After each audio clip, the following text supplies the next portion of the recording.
మీరు చూస్తున్నది CCC digital 230 news bulletin. ఈనాటి వార్తలకు ముందుగా ముఖ్యాంశాలు. భీమవరంలోని అల్లూరి విగ్రహ ప్రాంగణాన్ని మరింత సుందరంగా తీర్చిదిద్దాం. కలెక్టర్ నాగరాణి ఆధ్వర్యంలో పనులు పరిశీలించిన ఉన్నతాధికారిని నండూరి ఉమా. కాకినాడ దేవాలయం వీధిలో వేణుగోపాల స్వామి ఆలయ వార్షికోత్సవం. స్వామిని దర్శించుకుని తరించిపోయిన భక్తజనం. విద్యుత్ ఛార్జీల భారాన్ని ఉపసంహరించుకోవాలన్న మాజీ మంత్రి మేరుగా. ప్రజల పక్షాన 27న ఉద్యమిస్తామంటూ స్పష్టం. ప్రజలపై భారం వేయడంలో వైసీపీ టీడీపీ రెండే. తీరు మార్చుకోవాలన్న కాంగ్రెస్ సీనియర్ నేత తులసిరెడ్డి. అల్లూరి సీతారామరాజు విగ్రహ ప్రాంగణాన్ని మరింత సుందరంగా ఆహ్లాదకరంగా తీర్చిదిద్దేందుకు చేపట్టిన చర్యలను మరింతగా వేగవంతం చేయాలని భారత సాంస్కృతిక శాఖ జాయింట్ సెక్రటరీ నండూరి ఉమా పేర్కొన్నారు. అల్లూరి సీతారామరాజు విగ్రహ ప్రాంగణాన్ని మరింత సుందరంగా ఆహ్లాదకరంగా తీర్చిదిద్దేందుకు చేపట్టిన చర్యలను మరింత వేగవంతం చేయాలని భారత సాంస్కృతిక శాఖ జాయింట్ సెక్రటరీ నండూరి ఉమా పేర్కొన్నారు. కేంద్ర సాంస్కృతిక శాఖ సహకారంతో ఏర్పాటు చేసిన అల్లూరి స్మృతివనం అభివృద్ధి పనులకు భారత సాంస్కృతిక శాఖ జాయింట్ సెక్రటరీ ఉమా నండూరి పశ్చిమ గోదావరి జిల్లా కలెక్టర్ చదలవాడ నాగరాణితో కలిసి పరిశీలించారు. ఈ సందర్భంగా ఉమా నండూరి మాట్లాడుతూ ఆజాదీ కా అమృత్ మహోత్సవ్ కార్యక్రమంలో భాగంగా భీమవరంలో అల్లూరి సీతారామరాజు స్మృతివనం ఏర్పాటుకు కృషి చేసినట్టు తెలిపారు. కలెక్టర్ చదలవాడ నాగరాణి మాట్లాడుతూ అల్లూరి సీతారామరాజు భారీ విగ్రహాన్ని భీమవరంలో ఏర్పాటు చేసుకోవడం ప్రజలందరికీ స్ఫూర్తిదాయకమని, ఈ ప్రాంతాన్ని మరింత సుందరంగా తీర్చిదిద్దేందుకు కృషి చేస్తున్నట్టు తెలిపారు. ఈ సందర్భంలో క్షత్రియ సేవా సమితి సభ్యులు Viswanatharaju, Kanteti Venkataraju, CH Krishnaraju, Subbaraju, Naniraju, Raghuramaraju, CH Jhansi Lakshmi, Bhimavaram RDO Praveen Kumar Reddy, tahsildar Ravi Rambabu తదితరులు పాల్గొన్నారు. హ్యాపీగా ఉంది. అల్లూరి సీతారామరాజు గారు స్టార్ట్ చేసి ఇది భీమవరానికే ఒక శోభాయమానంగా ఉందని అనిపిస్తోంది. Thank you. అల్లూరి సీతారామరాజు గారి మెమోరియల్ ఇక్కడ భీమవరం పట్టణంలో పెట్టుకోవడం ఇక్కడ ప్రజలందరికీ కూడా ఒక స్ఫూర్తిదాయకం. ఆయన లైఫ్, ఆయన జీవిత సందేశం అందరికీ కూడా, యువతికి ప్రతి ఒక్కరికి కూడా స్ఫూర్తిదాయకం. అయితే ఇక్కడ మినిస్ట్రీ ఆఫ్ కల్చర్ నుంచి ఏర్పాటు చేసిన ఈ ప్రాజెక్ట్ చాలా వరకు కంప్లీట్ అయ్యింది. ఇప్పటికీ ప్రజలందరినీ అలరిస్తుంది. ఇంకా కొద్ది చిన్న వర్క్స్ అన్నీ కూడా పెండింగ్ ఉన్నాయి. అవన్నీ కూడా తొందరలో కంప్లీట్ చేస్తామని చెప్పేసి ఈరోజు మేడం ఉమా నండూరి గారు ఈ ఇన్స్పెక్షన్కి రావడం జరిగింది. వారికి అన్ని విషయాలు మేము వివరించి చెప్పడం జరిగింది. మిగతా బ్యాలెన్స్ ఏముందో అంతా కూడా తొందరలో కంప్లీట్ చేస్తాము. దీన్ని మరింత సుందరంగా ఆకర్షణీయంగా తీర్చిదిద్దడానికి కావాల్సిన చర్యలన్నీ కూడా చేస్తున్నామని చెప్పేసి తెలియజేస్తున్నాను. థ్యాంక్ యూ అండి. కాకినాడ దేవాలయం వీధిలో ఉన్న రుక్మిణి సత్యభామ సమేత వేణుగోపాల స్వామి ఆలయ 85వ వార్షికోత్సవాన్ని ఘనంగా నిర్వహించారు. కాకినాడ దేవాలయం వీధిలో ఉన్న రుక్మిణి సత్యభామ సమేత వేణుగోపాల స్వామి ఆలయ 85వ వార్షికోత్సవాన్ని ఘనంగా నిర్వహించారు. ఉత్సవాల తొలి రోజు రజత దశావతారాల ప్రదర్శనలో భాగంగా మత్స్య అవతారంలో భక్తులకు దర్శనమిచ్చారు. ఈ సందర్భంగా తెల్లవారుజాము నుంచి స్వామి అమ్మవార్లకు అభిషేకాలు, పూజలను ఆలయ అర్చకులు శాస్త్రోక్తంగా జరిపించారు. ధనుర్మాస ఉత్సవాలను పురస్కరించుకుని నిర్వహిస్తున్న ప్రసాద వితరణలో పెద్ద సంఖ్యలో భక్తులు తరలివచ్చి ప్రసాదం స్వీకరించారు. ఈ సందర్భంగా ఆలయ అర్చకులు పొందూరు అనంత రామ్గోపాల్ మాట్లాడుతూ దశావతార ప్రదర్శనలో తొలి రోజు మత్స్య అవతారంలో స్వామి విశేష అలంకరణలో భక్తులకు దర్శనమిచ్చారు. ధనుర్మాస ఉత్సవాల ముగింపును పురస్కరించుకుని గోదా రంగనాథ కళ్యాణం వైభవంగా జరిపిస్తున్నట్లు వెల్లడించారు.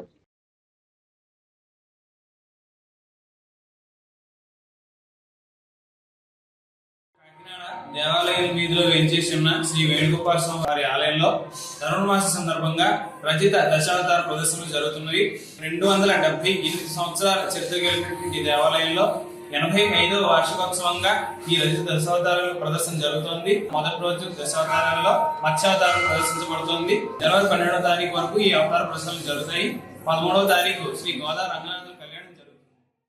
విద్యుత్ ఛార్జీల విషయంలో బాదుడే బాదుడు అనే విధంగా ఏపీ ప్రభుత్వం తయారైందని మాజీ మంత్రి మేరుగ నాగార్జున మండిపడ్డారు. విద్యుత్ ఛార్జీల విషయంలో బాదుడే బాదుడు అనే విధంగా ఏపీ ప్రభుత్వం తయారైందని మాజీ మంత్రి మేరుగ నాగార్జున మండిపడ్డారు. తాజాగా ఆయన అమరావతిలో మీడియాతో మాట్లాడుతూ అసెంబ్లీ ఎన్నికల సమయంలో విద్యుత్ ఛార్జీలు తగ్గిస్తామని మాయమాటలు చెప్పిన చంద్రబాబు మాట తప్పి తన నిజస్వరూపం బయటపెట్టుకున్నారని అన్నారు. ఈ 6 నెలల్లో 15,485 కోట్ల మేర ప్రజలపై విద్యుత్ భారం వేశారని, రాష్ట్రంలో డిమాండ్కు అనుగుణంగా సరఫరా చేయలేక అనధికార విద్యుత్ కోతలు అమలు చేస్తున్నారని ఫైర్ అయ్యారు. ఎన్నికలకు ముందు విద్యుత్ ఛార్జీలు తగ్గిస్తామని మాయమాటలు చెప్పి ప్రజలను మోసం చేశారని అన్నారు. ప్రజలకు అండగా ఉండాలనే ఉద్దేశంతో 27 నిర్వహించబోయే పోరుబాటను జయప్రదం చేయాలని కోరారు. తప్పి తన నిజస్వరూపాన్ని బయట పెడతా ఉన్నాడు ఈ రాష్ట్ర ముఖ్యమంత్రి చంద్రబాబు నాయుడు గారు. ఎంత దారుణం అంటే సూపర్ 6 అన్నాడు. మరి ఆ 6లు ఎక్కడికి వెళ్ళినాయో? ఇచ్చిన హామీలన్నీ తొంగలో తొక్కేశారు. ఒక్క హామీ మీద కూడా త్రికరణ శుద్ధితో ప్రభుత్వం పనిచేస్తున్న పరిస్థితి ఎక్కడా లేదు. పర్టికులర్గా విద్యుత్ ఛార్జీలకు సంబంధించి అయితే ఇచ్చిన మాట నిర్వర్తించకపోగా 6 నెలల్లో దాదాపు 15,485 కోట్ల బాధుడు జనాన్ని నడ్డి విరుస్తూ ఉందంటే దాదాపు వాటిలో ఇప్పటికే ఈ నవంబర్ నెల బిల్లులో 6,000 కోట్లు వేగా వచ్చే నెలలో దాదాపు 9,412 కోట్లకు పైగా భారం వేయబోతా ఉంది. టోటల్గా 15,485 కోట్లకు పైగా ఈ రాష్ట్ర ప్రజల మీద భారాన్ని వేయటానికి చంద్రబాబు నాయుడు ముందుకు వస్తా ఉన్నాడు, సంసిద్ధుడవుతా ఉన్నాడు, ప్రజల నడ్డి విరుస్తా ఉన్నాడని చెప్పడానికి బాధేస్తా ఉంది. దీనిపై పర్టికులర్గా విద్యుత్ గృహ వినియోగదారులకైతే 25% ఉన్నది, దాదాపు 55% పైగా వారి మీద భారం పడబోతా ఉంది. ఆనాడు గొప్ప మనసుతో జగన్మోహన్ రెడ్డి గారు ఎస్సీ ఎస్టీలకు సంబంధించి 200 యూనిట్ల వరకు ఫ్రీ ఛార్జెస్ అని చెప్పి ఒక్క పైసా కట్టించుకోకుండా రాయితీ ఇస్తే దానికి తిలోదకాలు ఇచ్చి బయట ఎక్కడ ఆందోళన జరుగుతూ ఉన్నాయి. ఆయా జగన్మోహన్ రెడ్డి గారి టైంలో 200 యూనిట్ల వరకు ఎస్సీ ఎస్టీలకు రాయితీ ఇచ్చారు, ఈరోజు మరలా మమ్మల్ని కట్టమంటున్నారు. 200 యూనిట్లో తక్కువ ఉన్నా 100 కొలది వేసి ఛార్జీల మోత మోగిస్తూ ఉన్నారు, మమ్మల్ని రక్షించమని ధర్నాలు చేసే పరిస్థితికి వచ్చిందంటే ఇది ఎంత పచ్చి మోసం కాదని అడుగుతా ఉన్నాం. ఎంత దారుణం! ఇలాంటి పరిపాలన ఈ రాష్ట్రంలో జరుగుతూ ఉంది. కాబట్టే రాష్ట్ర వ్యాపితంగా ఉన్నటువంటి వైఎస్ఆర్ కాంగ్రెస్ పార్టీ శ్రేణులే కాదు, విఘ్నులు, మేధావులు, ఆలోచనా పరులు జగన్మోహన్ రెడ్డి గారి పరిపాలన ఏ విధంగా ఉందో, ఎంత అకౌంటబిలిటీతో జగన్మోహన్ రెడ్డి గారు పరిపాలన చేశారో, చంద్రబాబు నాయుడు పరిపాలన ఎంత మోసపూరితంగా ఉందో, ప్రజలు ఎంత మోసపోతా ఉన్నారో, ఆర్థికంగా ఎంత మోసపోతా ఉన్నారో, రైతాంగం ఎంత వెలువెల్లాడిపోతా ఉన్నారో, విద్యుత్ ఛార్జీలు కట్టలేక అప్పుల ఊపిలో పోయినటువంటి ప్రజానీకం గురించి చదువుల బతలి ఆంధ్రప్రదేశ్లో జగన్మోహన్ రెడ్డి గారి ప్రభుత్వంలో ఓలాడుతూ ఉంటే, ఈరోజు చంద్రబాబు నాయుడు గారి ప్రభుత్వంలో ప్రభుత్వ బడులు పోతా ఉన్నాయి, ప్రభుత్వ అధ్యాపకులు తెలివిలేని వాళ్ళగా చిత్రీకరిస్తూ ప్రైవేట్ స్కూళ్లకు ప్రయారిటీ ఇచ్చి, ప్రైవేట్ కాలేజీలకు ప్రయారిటీ ఇచ్చి పరిపాలన చేస్తున్న తీరు. ఆనాడు బాబాసాహెబ్ అంబేద్కర్ గారు ఏం చెప్పాడు? చదువు ఉంటే దేనికైనా అడ్డు లేదు, ఈ సామాజిక సమతుల్యత చదువు ద్వారా వస్తుందని చెప్పినటువంటి బాబాసాహెబ్ అంబేద్కర్ గారి ఆలోచన విధానం జగన్మోహన్ రెడ్డి గారు ఇంప్లిమెంట్ చేస్తే ఆ ఆలోచన విధానాన్ని చంద్రబాబు తొంగలో తొక్కే విధంగా చేస్తా ఉన్నాడు. ఏ ఒక్క సెక్టారు ఆనందంగా లేదు, ఏ ఒక్క సెక్టార్ని వెతికి సహాయం చేసిన జగన్మోహన్ రెడ్డి గారి పరిపాలన మరలా ప్రజలు కావాలనుకుంటున్నారు. కాబట్టి అనేక రకాలైనటువంటి ఉద్యమాలు ఈ రాష్ట్రంలో ముందుకు వస్తా ఉన్నాయి. ఆ ఉద్యమాలలో భాగమే మొన్న జరిగినటువంటి రైతాంగానికి సంబంధించిన అంశం. కానీ ఈరోజు వినియోగదారులు విద్యుత్కు సంబంధించి పెంచిన విద్యుత్ ఛార్జీలు తగ్గించాలని మేము డిమాండ్ చేస్తూ తక్షణమే గృహ వినియోగదారులపై మోపిన 15,485.36 కోట్లు ఛార్జీలు బాధుల్ని వెనక్కి తీసుకోవాలని, ఎన్నికల్లో ఇచ్చినటువంటి విధంగా విద్యుత్ ఛార్జీలు పెంపును నిలిపివేయాలని, అలాగే జగన్మోహన్ రెడ్డి గారు ప్రవేశపెట్టినటువంటి ఎస్సీ ఎస్టీలకు సంబంధించి 200 యూనిట్లు ఫ్రీగా కొనసాగించాలని డిమాండ్ చేస్తూ రేపు 27వ తారీఖున ఉదయం అన్ని నియోజకవర్గ హెడ్ క్వార్టర్స్లో సంబంధిత విద్యుత్ అధికారులకు మెమరాండాలు ఇవ్వాల్సిందిగా తెలియపరుస్తూ మీరందరూ సహకరించమని కోరుకుంటున్నారు. మున్సిపల్ కార్మికుల న్యాయమైన సమస్యలను ప్రభుత్వం తక్షణమే పరిష్కరించి ఆయా కుటుంబాలను అన్ని విధాలా ఆదుకోవాలని AP municipal workers and employees federation నాయకులు డిమాండ్ చేశారు. మున్సిపల్ కార్మికుల న్యాయమైన సమస్యలను ప్రభుత్వం తక్షణమే పరిష్కరించి ఆయా కుటుంబాలను అన్ని విధాలా ఆదుకోవాలని AP municipal workers and employees federation నాయకులు డిమాండ్ చేశారు. మున్సిపల్ కార్మికుల సమస్యల పరిష్కారం కోసం AP municipal workers and employees federation ఆధ్వర్యంలో కార్మికులు కార్పొరేషన్ కార్యాలయం ఎదుట ధర్నా నిర్వహించారు. ఈ సందర్భంగా ఆందోళనకారులు మాట్లాడుతూ కార్మికుల సమస్యల పట్ల అటు ప్రభుత్వం ఇటు అధికారులు పట్టీ పట్టినట్లు వ్యవహరించడం తగదన్నారు. కోర్టు తీర్పు ప్రకారం సమాన పనికి సమాన వేతనం ఇవ్వాలని, కార్మికులకు సకాలంలో పనిముట్లు ఇవ్వాలని డిమాండ్ చేశారు. ఈ కార్యక్రమంలో AP municipal workers and employees federation కార్యవర్గ సభ్యులు పెద్ద ఎత్తున కార్మికులు పాల్గొన్నారు. కార్యక్రమం జరుగుతూ ఉంది. అందులో భాగంగానే కడప మున్సిపల్ కార్పొరేషన్ ఎదురుగా ఇంజనీరింగ్ కార్మికులతో ఆందోళన కార్యక్రమం జరుగుతూ ఉంది. మేము ఈ రాష్ట్ర ప్రభుత్వానికి ఒకటే చెప్పదలుచుకున్నాం, మున్సిపల్ కార్పొరేషన్లో పనిచేసే కార్మికులు అందరికీ ఒకే రకమైన జీవో ఇంప్లిమెంట్ చేయాలి. ఆ జీవోని ఇప్పుడు ఏదైతే మిగతా రంగాల్లో శానిటేషన్ కానీ వాళ్ళ రంగాల్లో ఇంప్లిమెంట్ చేస్తున్న జీవో నెంబర్ 36ను తక్షణమే మొత్తం కార్మికులకు అందరికీ ఇంప్లిమెంట్ చేయాలని చెప్పి ప్రధాన డిమాండ్. అలాగే ఇంజనీరింగ్ సెక్షన్లో పనిచేసే కార్మికులకు వాళ్ళ స్కిల్కి సంబంధించిన సర్టిఫికెట్ లేవని గత 3 సంవత్సరాల కిందట చాలా రొంపి చేసింది గత ప్రభుత్వం. అప్పటి నుంచి సిఐటిగా ఆందోళన పోరాటం నిర్వహించి ఏదైతే కమిషనర్ గారు ఉన్నారో కమిషనర్ గారి ఆధ్వర్యంలో ట్రైనింగ్ సర్టిఫికెట్లు కూడా తీసుకోవడం జరిగింది. ఇప్పుడు మళ్ళీ ఆ సర్టిఫికెట్లు కావాలి, ఇంకో సర్టిఫికెట్లు కావాలని చెప్పి కోరుతా ఉన్నారు. అది కరెక్ట్ అయిన పద్ధతి కాదు. గతంలో ఏ సర్టిఫికెట్లు ఇచ్చారో ఆ సర్టిఫికెట్ల ఆధారంగానే స్కిల్డ్ సెమీ స్కిల్డ్ వేతనాలు మంజూరు చేయాలి. రేపు వచ్చే పిఆర్సీలో అయినా సరే మున్సిపల్ కార్పొరేషన్లో పనిచేసే ఇంజనీరింగ్ కార్మికులకు న్యాయం జరుగుతుంది. మీరు గతంలో మాదిరి మున్సిపల్ కార్పొరేషన్లో శానిటేషన్ ఒక విభాగము, ఇంజనీరింగ్ ఒక విభాగం అని చెప్పి ఈడగొట్టు, విభజించు, పాలించు అనే పద్ధతిలో రాష్ట్ర ప్రభుత్వం, గత రాష్ట్ర ప్రభుత్వం కానీ ఇప్పుడున్న రాష్ట్ర ప్రభుత్వం కానీ వ్యవహరిస్తూ ఉంది. ఇది చాలా దుర్మార్గం. మీరు ఇప్పటికైనా తెలుసుకోకపోతే కినా 2 ఇంజనీరింగ్ కాదు, శానిటేషన్ సపరేట్ కాదు, 2 ఒకటే అని చెప్పి బుద్ధి చెప్పే కార్యక్రమం కార్పొరేషన్ ముట్టడికైనా, ఆందోళనకైనా, చలో విజయవాడ కార్యక్రమానికైనా నిర్వహిస్తాం. దానికి ప్రధాన బాధ్యత రాష్ట్ర ప్రభుత్వం లేదా అధికారులే వహించాలని చెప్పి మేము సిఐటిగా డిమాండ్ చేస్తా ఉన్నాం. వివిధ పన్నుల పేరుతో ప్రజలపై భారం వేయడమే కాకుండా అప్పులు చేయడంలో టీడీపీ కూటమి వైసీపీ దొందేనని కాంగ్రెస్ పార్టీ సీనియర్ నాయకుడు నర్రెడ్డి తులసిరెడ్డి తెలిపారు. మున్సిపల్ కార్మికుల న్యాయమైన సమస్యలను ప్రభుత్వం తక్షణమే పరిష్కరించి ఆయా కుటుంబాలను అన్ని విధాలా ఆదుకోవాలని AP municipal workers and employees federation నాయకులు డిమాండ్ చేశారు. మున్సిపల్ కార్మికుల సమస్యల పరిష్కారం కోసం AP municipal workers and employees federation ఆధ్వర్యంలో కార్మికులు కార్పొరేషన్ కార్యాలయం ఎదుట ధర్నా నిర్వహించారు. ఈ సందర్భంగా ఆందోళనకారులు మాట్లాడుతూ కార్మికుల సమస్యల పట్ల అటు ప్రభుత్వం ఇటు అధికారులు పట్టీ పట్టినట్లు వ్యవహరించడం తగదన్నారు.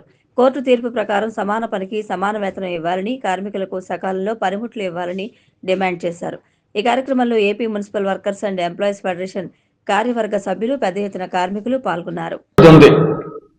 టీడీపీ కూటమి అధికారంలోకి వచ్చిన ఈ 7 నెలల కాలంలో అనేక విధాలుగా ప్రజలను బాధడం జరిగింది. దాంట్లో ముఖ్యంగా ఒక 4 అంశాలు.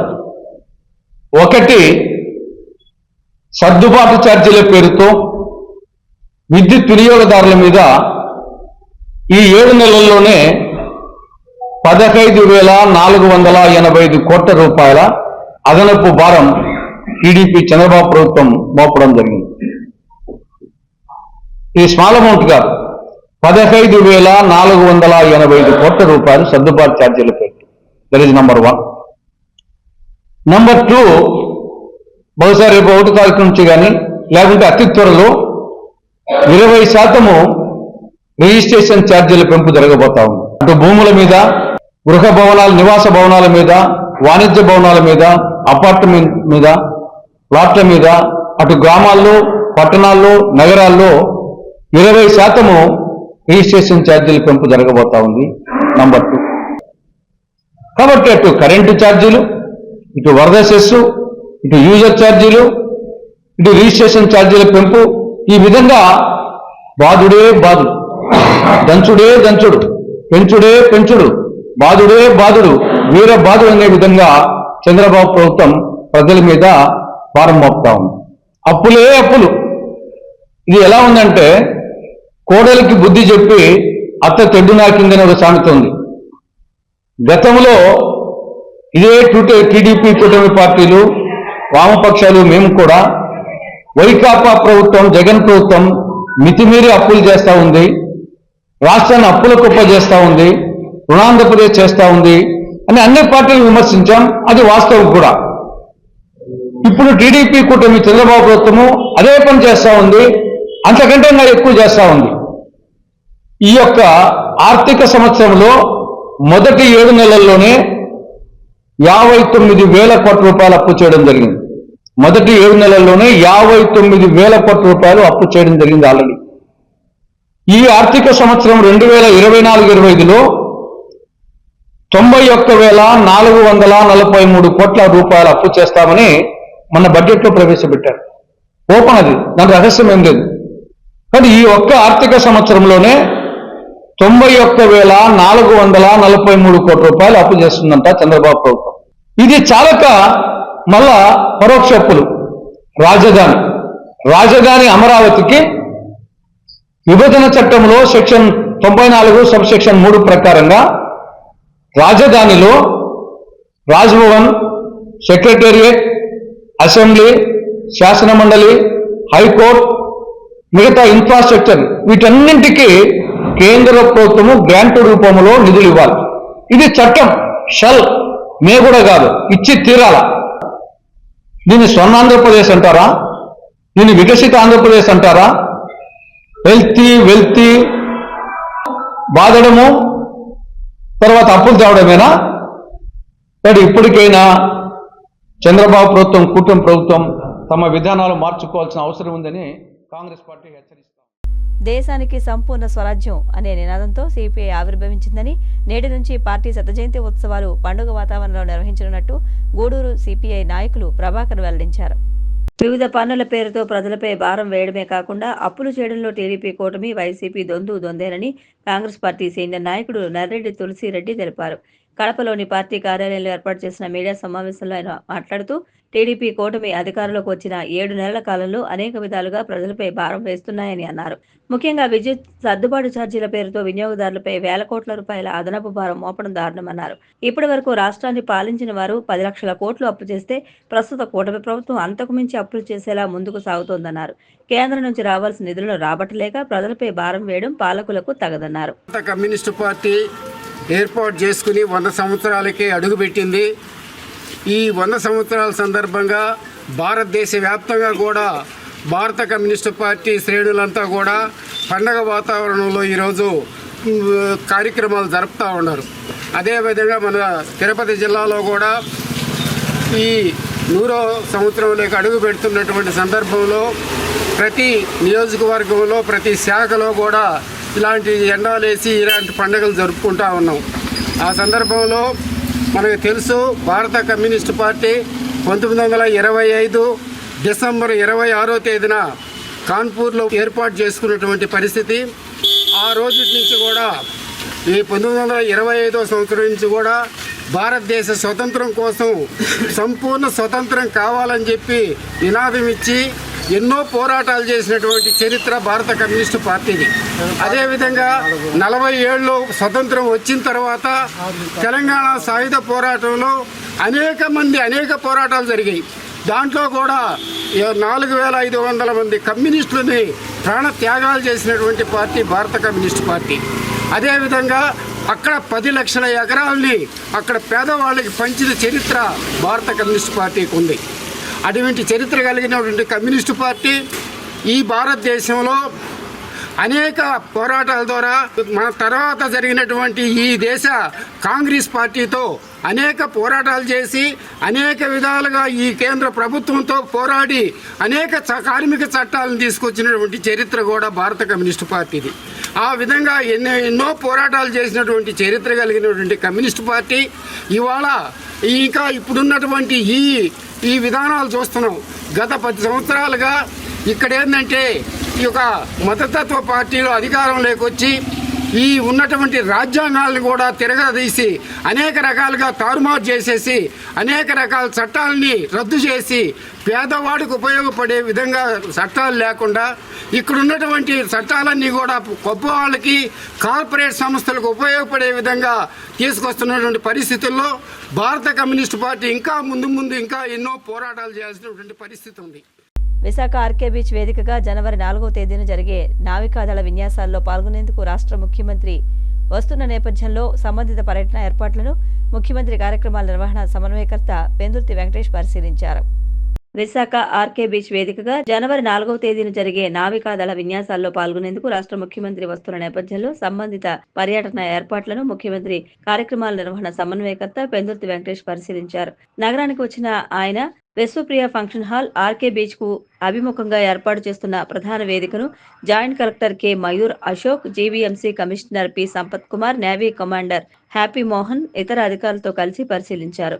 ముఖ్యమంత్రి సభాస్థలికి చేరుకునే దగ్గర నుంచి తిరుగు పయనమయ్యే వరకు సంబంధిత షెడ్యూల్ వివరాలను వెల్లడించారు. ఈ పర్యటనను విజయవంతం చేసేందుకు అధికారులంతా సమన్వయంతో పనిచేయాలని సూచించారు. ఓ కార్యక్రమంలో పాల్గొన్న మాజీ మంత్రి, కర్ణాటక బీజేపీ ఎమ్మెల్యే మునిరత్నపై గుర్తు తెలియని వ్యక్తులు గుడ్డుతో దాడి చేశారు. విశాఖ ఆర్కే బీచ్ వేదికగా జనవరి 4వ తేదీన జరిగే నావికాదళ విన్యాసాల్లో పాల్గొనేందుకు రాష్ట్ర ముఖ్యమంత్రి వస్తున్న నేపథ్యంలో సంబంధిత పర్యటన ఏర్పాట్లను ముఖ్యమంత్రి కార్యక్రమాల నిర్వహణ సమన్వయకర్త పెందుర్తి వెంకటేష్ పరిశీలించారు.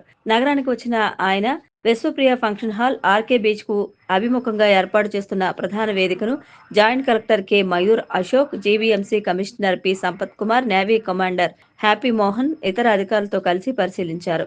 ముఖ్యమంత్రి సభాస్థలికి చేరుకునే దగ్గర నుంచి తిరుగు పయనమయ్యే వరకు సంబంధిత షెడ్యూల్ వివరాలను వెల్లడించారు. ఈ పర్యటనను విజయవంతం చేసేందుకు అధికారులంతా సమన్వయంతో పనిచేయాలని సూచించారు. వార్తలు ముగించే ముందు ముఖ్యాంశాలు మరొకసారి. భీమవరంలోని అల్లూరి విగ్రహ ప్రాంగణాన్ని మరింత సుందరంగా తీర్చిదిద్దాం. కలెక్టర్ నాగరాణి ఆధ్వర్యంలో పనులు పరిశీలించిన ఉన్నతాధికారిని నండూరి ఉమా. కాకినాడ దేవాలయం వీధిలో వేణుగోపాలస్వామి ఆలయ వార్షికోత్సవం, స్వామిని దర్శించుకుని తరించిపోయిన భక్తజనం. విద్యుత్ ఛార్జీల భారాన్ని ఉపసంహరించుకోవాలన్న మాజీ మంత్రి మేరుగా, ప్రజల పక్షాన 27న ఉద్యమిస్తామంటూ స్పష్టం. ప్రజలపై భారం వేయడంలో వైసీపీ టీడీపీ రెండే, తీరు మార్చుకోవాలన్న కాంగ్రెస్ సీనియర్ నేత Tulasireddy. CCC digital 230 news bulletin ఇంతటితో సమాప్తం. నమస్కారం.